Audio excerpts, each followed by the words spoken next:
Mesdames et messieurs, vous regardez Malaika Télévision. Nous vous souhaitons le bienvenu dans notre émission de chaque jour que vous avez pris l'habitude de regarder sur les antennes de Malaika Télévision. Nous sommes très heureux de recevoir dans cet espace de promotion de talents locaux qui brillent sur différentes scènes. Aujourd'hui, on débarque sur vos antennes, sur les antennes de Malaika Télévision avec une autre figure connue depuis un bout de temps. C'est devenu un humoriste adulé et connu sous l'étendue de la ville de Lubumbashi grâce à ce blague qui vous détente.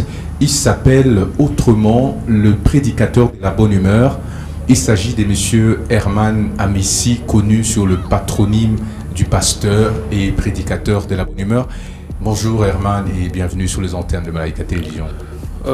Bonjour et merci de m'avoir reçu sur ce beau plateau de Malaika Télévision. Avant de continuer, j'aimerais que vous m'expliquiez c'est quoi adulé? Quelqu'un qui est plus connu, qui mérite être reconnu par ce que la personne est en train de faire. Alors, est-ce que c'était facile de dire on reçoit aujourd'hui un humoriste connu sur la scène au lieu de me compliquer avec adulé? Bon, ça va, je suis très content d'être sur ce plateau. J'aimerais bien que vous puissiez nous dire, on vous a vu à l'université, vous avez en effet vous avez fait des études en langue et affaires. C'est quoi ce mystère? On quitte les langues, on quitte les affaires et on devient humoriste. En langues et affaires, merci beaucoup pour la question. En langues et affaires, on nous a appris à être capable de créer sa propre entreprise. Et aujourd'hui, je suis fier parce que je me dis, j'ai pu mettre en pratique ce qui m'a été appris à l'école. Et aujourd'hui, j'ai créé une entreprise propre à moi. Et comment elle s'appelle cette entreprise? Mon église, Cité les Rejetés, je suis aujourd'hui humoriste et je suis patron de ma propre entreprise.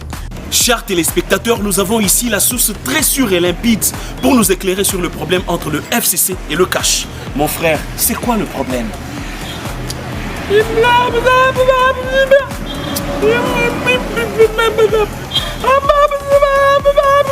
Ah ok, Shadari.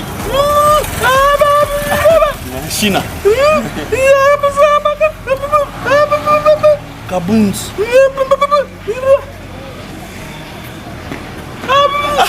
Ah ouais, oui.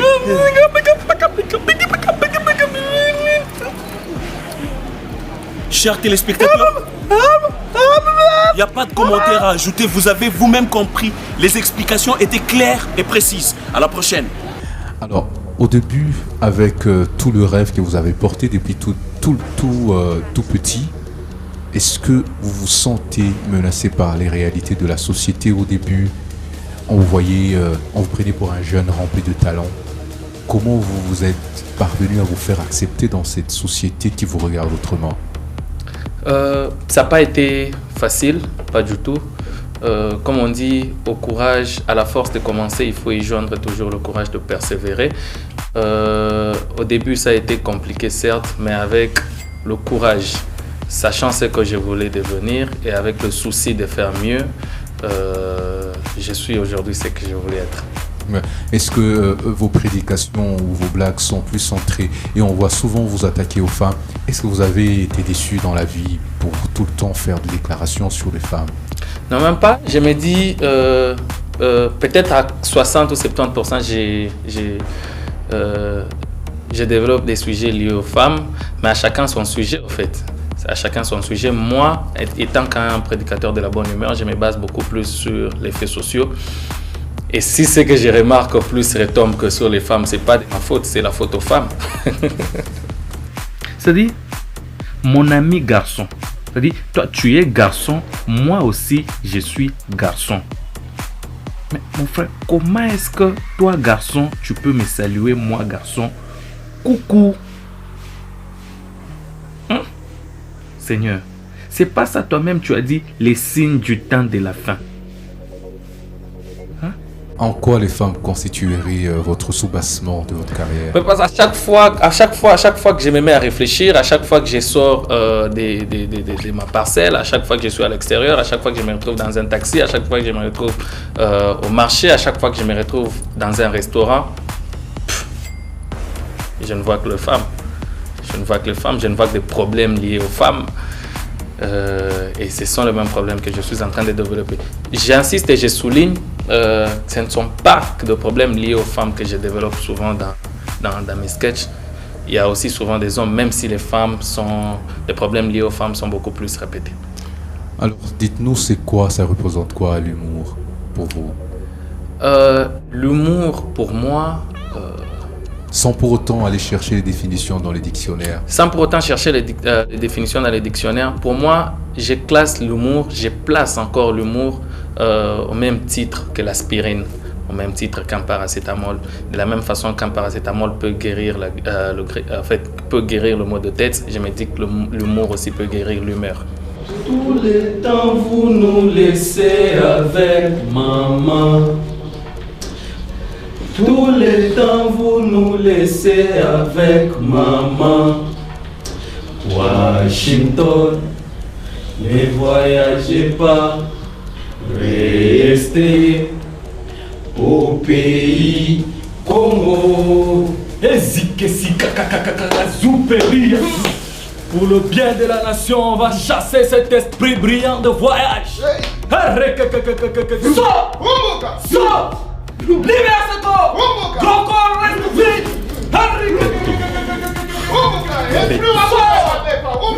Est-ce que c'est fini? Esprit de rétrocommission! Sors! Sors! Washington, sort! Il n'y a rien en face, dit. Libère! Libère! Libère! Le peuple d'abord! Libère! Sors! Sors! Sors! Beto. Sors! Esprit ou un gouvernement, sors! Sors! Washington, sors! Sors! Libère ce corps! Libère ce grand corps! Sors! Sors! Beto. Ah, Badou. Beto. Pasteur, Beto. ça va? Beto. Beto. Ça, c'est plus fort que nous. Comment ça, pasteur? Ça, je sens ça. C'est pas notre niveau. Ça, c'est un problème d'État. Beto. Allons au Vatican. Beto. Alors, en Lubumbashi, plusieurs artistes pensent que le louchois a du mal à répondre. C'est un peuple bizarre, des fois boudeur. Mais comment parvenez-vous toujours à réunir un nombre aussi important autour de vous lorsque vous annoncez vos productions? L'étude du marché, en fait, pour moi, je pense que c'est très important. Avant d'organiser un truc, pose-toi la question de savoir qu'est-ce que mon public veut. Et moi, je me pose toujours cette question avant. Et c'est sur la réponse de ce que mon public veut que j'organise des trucs pour leur donner ce qu'ils veulent. Alors, vous êtes un fruit de l'Ubum Comedy Club. Et aujourd'hui, on vous voit frayer, on vous voit aujourd'hui, vous êtes en train de vouloir créer un chemin propre à vous. Est-ce qu'on peut dire la rupture est consommée? On ne parlera plus de l'Ubum Comedy Club, on parlera cette fois-ci du pasteur Herman Amissi. Non, mais le Lubum reste la grande maison. Le Lubum reste la grande maison où je peux retrouver mes parents. L'enfant a grandi et je pense que, comme tout enfant, quand on grandit, on a le droit de se frayer son propre chemin. Mais le Lubum reste la grande maison. Demain, après-demain, si j'ai besoin de conseils, si j'ai besoin de m'approvisionner, je pense que c'est vers le Lubum que je reviendrai. Ça représente quoi pour vous, l'Ubum Comedy Club? La grande maison, chez moi. Et quels sont vos projets maintenant, vu que vous êtes décidé de poursuivre votre carrière en solo? Qu'est-ce qu'on attend? Le public attendra plus de vous? On a le Katanga, le Congo en général, regorge une potentialité énorme dans ces domaines. Je me dis, nous sommes capables de tout si on arrivait juste à croire en nous. Je me suis donné comme objectif, je me dis, d'ici quelques années, il faut être capable de faire du Katanga la capitale africaine de l'humour. Et je sais qu'Inch'Allah, on y arrivera. Alors, dites-nous, aujourd'hui, Herman, il est de plus en plus sollicité. On a du mal à mettre la main sur vous. Comme pour nous, ça n'a pas été facile de vous recevoir sur ce plateau. Cela enfreint votre relation amoureuse? Cela enfreint ma relation amoureuse. Je ne pense pas. En fait, chaque chose a son temps. Il suffit juste de mieux faire son programme, de mieux faire son programme, respecter son agenda et tout marche bien alors. Et qu'est-ce que vous faites de votre journée? Je me réveille, je prends mon petit déj, si j'ai l'argent, si je n'en ai pas, je lis la Bible.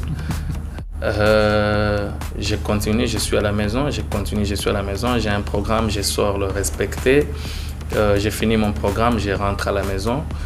Je continue encore à la maison, je suis sur la télévision, des fois je suis des documentaires plutôt, je suis des spectacles d'humour, ça c'est mon plus grand passe-temps. Je ressors encore si j'ai des rendez-vous à respecter et après ainsi de suite. Et qu'est-ce que ça vous fait lorsque vous avez tourné votre sketch de quitter dedans? C'était quoi l'inspiration? Il faut savoir. En fait, c'est ça que je disais. Je me base toujours sur les faits sociaux pour produire mes sketchs. Aujourd'hui, face aux relations amoureuses, on vit plusieurs réalités. Et moi, ça n'était qu'un conseil sur base de ce que nous sommes en train de vivre. Relation où elle t'appelle que lorsqu'elle a faim. Mon frère, quitte dedans, tu attends quoi? Relation où on vient te chercher la nuit pour te ramener le matin, mais après nous on n'est pas dans 24 heures chrono, tu n'es pas Jack Bauer, il faut quitter dedans. Relation où on t'appelle que lorsque toi tu envoies les unités, qu'est-ce que tu vas faire à l'intérieur?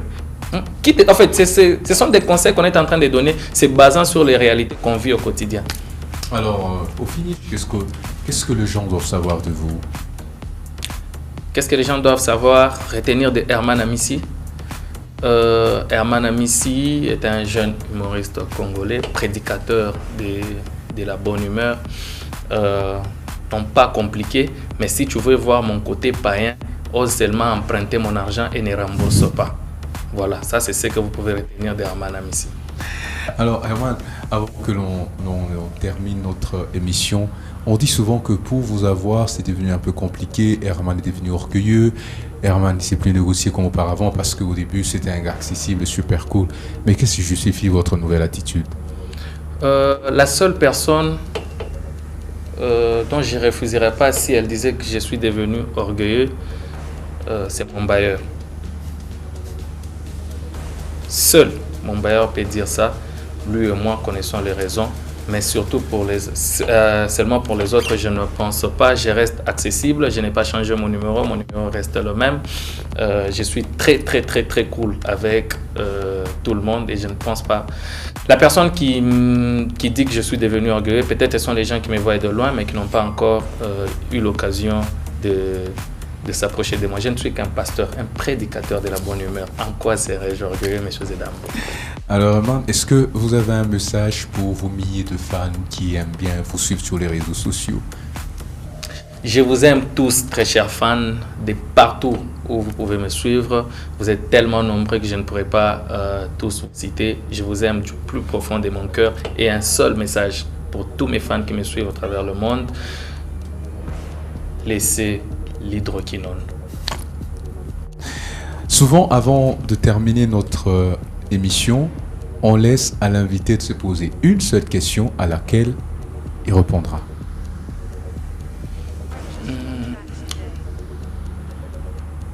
Monsieur Herman Amissi, nous sommes très contents de vous recevoir sur ces plateaux. Alors, avant de finir notre émission, une très dernière question qui nous vient de loin.